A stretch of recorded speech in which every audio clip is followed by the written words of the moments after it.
এই মুহূর্তে সবথেকে বড় খবর, বড়া তেলের মনের একটি বেসরকারি নার্সিংহোমের নার্সিং ছাত্রীর মৃত্যুর ঘটনাকে কেন্দ্র করে উত্তাল হয়েছিল রাজ্য। আজ তার দেহ ময়নাতদন্ত হয় কল্যাণী এইমস হসপিটালে। যেই নার্সিংহোমে কাজ করত ওই ছাত্রী, জয়েন্ট হয়েছিল মাত্র 3 দিন, তার মধ্যেই ঝুলন্ত দেহ উদ্ধার করেন। ঘটনাটি ঘটে যেই দিন থেকে, ঘটনার পর থেকে 4 তোলা সিল করে রাখা হয়েছিল। এর পাশাপাশি সর্বক্ষণের জন্য পুলিশ মোতায়েন করে রাখা হয়েছিল নার্সিংহোমের মধ্যে। আজ বিকালবেলা 5টা নাগাদ আবারও ঘটনাস্থলে এসে পৌঁছালেন হুগলি গ্রামীণ পুলিশ এবং ফরেনসিক সায়েন্স ল্যাবরেটর বিশেষ বিশেষজ্ঞরাও।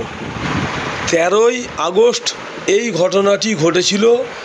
আজ 16ই আগস্ট কল্যাণী এইমস হসপিটাল থেকে ময়নাতদন্তের পর পরিবারের হাতে বডি তুলে দিলেন। এই মুহূর্তে বডিটা নিয়ে ওনারা গেছেন নন্দীগ্রাম। আপনারা ভিডিওটি শেষ পর্যন্ত দেখুন, ব্যাপক শেয়ার করুন, আপনাদের মূল্যবান মতামত কমেন্ট বক্সে জানাবেন।